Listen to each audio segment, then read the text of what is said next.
Yan, grabe guys. Tatakam na talaga ako. Hindi ako nagtapos.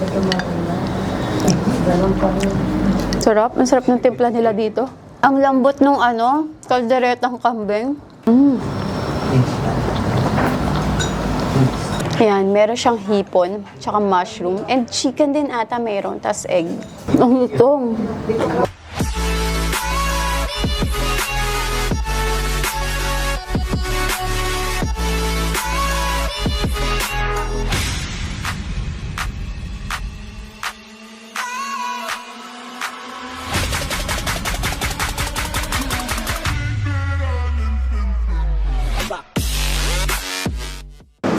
Hello Nayamirian! So for today's food trip, andito ngayon tayo sa May Paco, Manila para tikman ang The Original Fandian. Dahil dito guys sa The Original Fandian, meron sila dito masarap na fried chicken, crab sotanghon, chicken feet, kikiam at kung ano-ano pa mga Chinese food. Kaya tara, kain na tayo!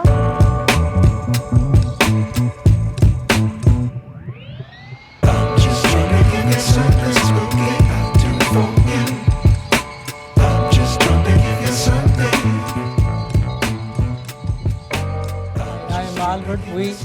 I started my restaurant business in 2004 when I retired from the banking industry.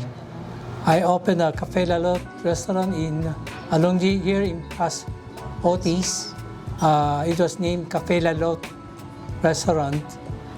And after 10 years, I transferred here. At 2016, I opened this Chicken Fandian. Up to now, it's still operating. And the food, I think people like it so much. They are so much in demand. People are coming back. Hi, I'm Rose Uy. My husband Albert Uy. Yeah, I think he's more on cooking ang special niya. So I'm just support my husband business. After my 10 years with Cafe Lalot, the owner of La Germania called me. They're offering this space to me if I wanted to open. So I brought my son to him and we discussed, and they gave this place for us for 10 years, for another 10 years. So we started this at 2016, and we serve the same food that we served in Cafe Lalot. And people most of our clients are from Toyota, Mitsubishi, Honda, Ford. They came here for their lunch and dinner. So I've learned how to eat kiampeng, sotanghon crab, chicken feet, fried chicken, fried oyster. Those are the favorite food that my mother taught me. The chicken is our best. The oyster cake and the kikiam. That is the original recipe of my mother. These I just add on recipe for the restaurant. May I invite all my fellow supporters who are looking for my food. I'm here at Chicken Fandian along Pas Guanson Street, Otis Paco. You can come and take a look and taste our food. Thank you. We are open Monday to Saturday, 9 a.m. to 9 p.m. Close on Sunday. And we are closed on Sundays and holidays.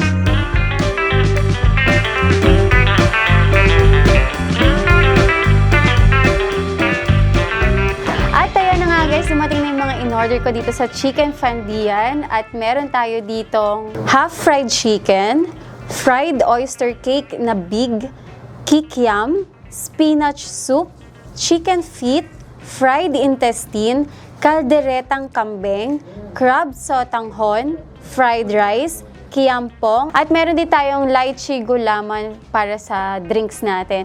And by the way guys, itong crab sotanghon nila, wala siya sa menu, hindi nyo sila makikita sa menu, pero pwede nyo siyang by request, yung crab sotanghon. So, pwede nyo siyang i-request kung nagkikrave kayo sa crab sotanghon at kung gusto nyo rin matry ito.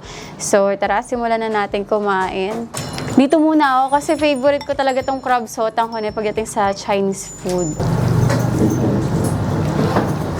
Sotanghon. Yeah.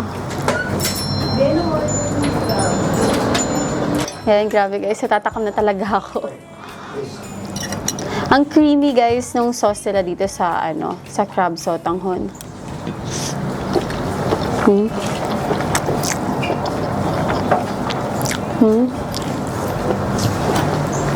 Ang sarap. Malasa siya pero sobrang tamang-tama lang yung Hindi siya maalat. Sobrang sakto lang yung timpla.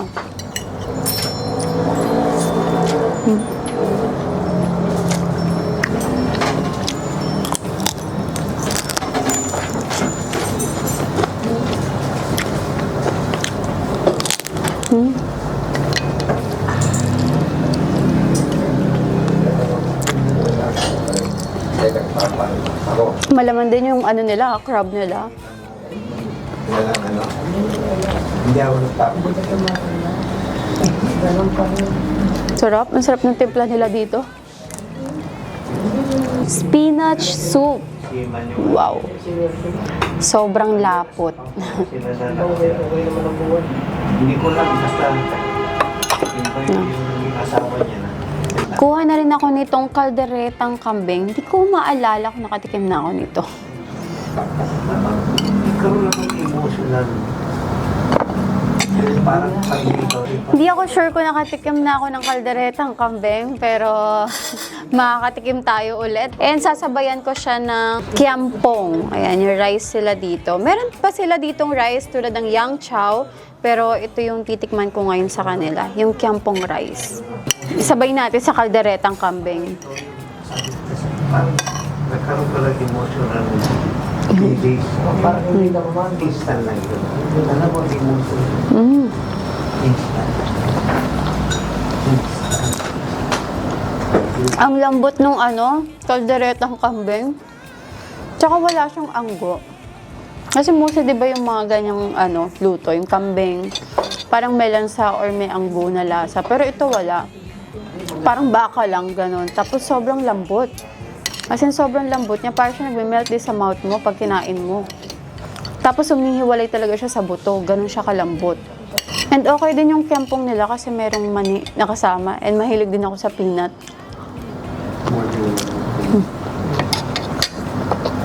Sabayan ko ng spinach soup. Ang lapot Yung spinach soup niya, may kasama pang egg din. And mushroom.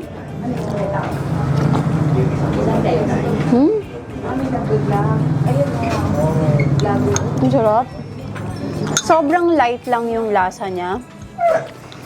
Hindi din siya maalat. Hindi rin siya yung bland. Sakto lang din. Pero light lang talaga. Ayan, meron siyang hipon, tsaka mushroom, and chicken din ata meron, tas egg. Ito naman yung kanilang fried chicken na isa sa best seller talaga nila. Ayan. And ang sauce nito, kung naghanap kayo ng sauce, meron silang ketchup na kasama. Try muna natin na walang ketchup.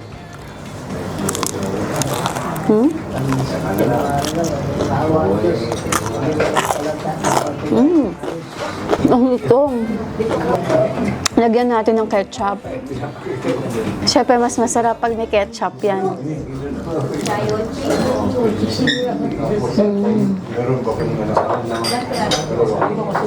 Okay din guys yung pagkakaluto nila dito. Kasi tender pa rin yung chicken nila. Tapos malutong pa. Tsaka malasa din yung meat nila. And yung balat din, ganun din, malasa din siya. Tapos meron siya kasing kakaibang spices na nalalasahan mo. So hindi siya yung typical chicken, fried chicken na nakakain natin. Kasi meron pa siyang spices na halo.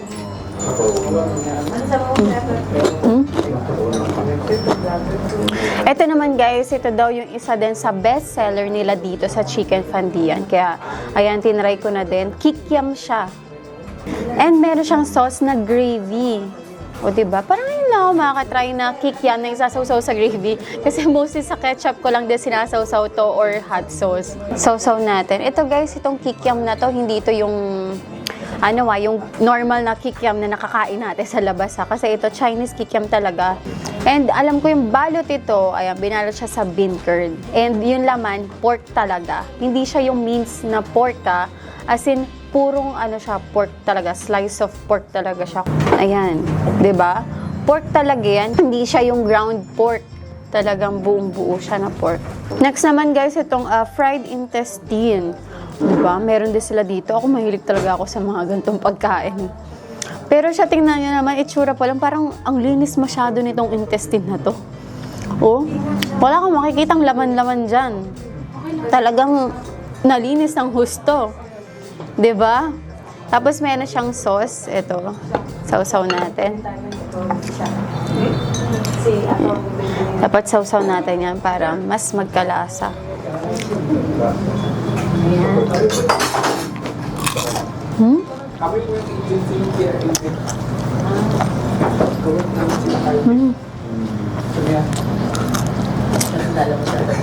Grabe. Ito guys.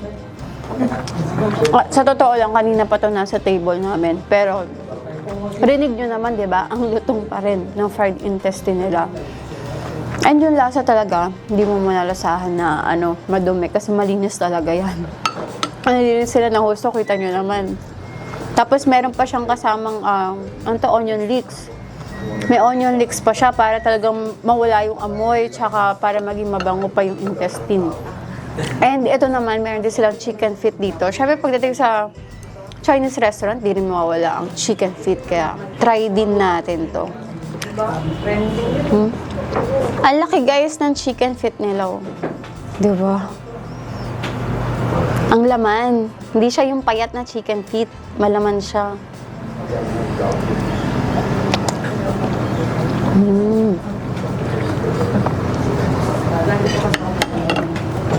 Yung lasa niya for me parang may pagka-sweet and sour. Pero more on spicy. Parang ganon. May anghang siya. May kick siya ng anghang. Pero hindi naman yung sobrang anghang. Meron lang anghang siya. And okay siya kasi mahilig ako sa spicy. So, nagugustuhan ko siya. Tapos yung bell pepper. Nalalasahan ko din na may bell pepper tong sauce nila. Lasang lasa ko. Tapos sobrang lambot pa ng chicken feet nila.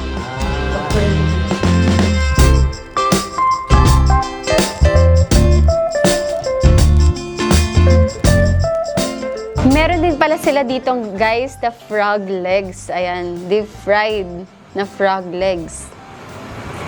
Try natin, wala munang sausawan. Init pa. I swear guys, para lang siyang chicken. Parang lang kumakain ng chicken wings kapag kumain ka ng frog legs. Ang sarap ng timpla nila, yung pagkaluto nila dito. Manghang. Try natin with sauce nila. At saka okay dito pag ganitong luto ng frog legs. Hindi mo naiisipin na frog leg siya. Parang chicken lang talaga. 'Di ba kung titignan nyo? Huwag nyo na lang isipin na frog to.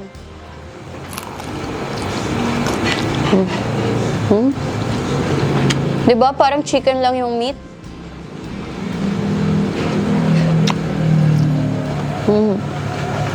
But wait, there's more dahil meron din sila ditong jumbo siopaw. Itong siopaw na to guys, kalahating asado, kalahating bola-bola. Tanggalin muna natin itong balat. Saan kaya dito yung asado tsaka bola-bola? Ay.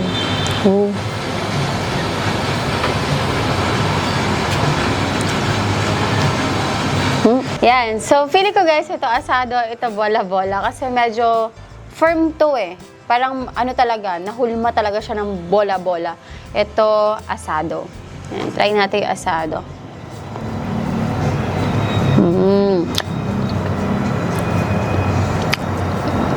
Alam ba itong dough? Tsaka sobrang malasa yung asado nila dito. Ang lasa masyado. Tapos meron pa siyang Chinese sausage na kasama. Try natin yung kanilang bola-bola.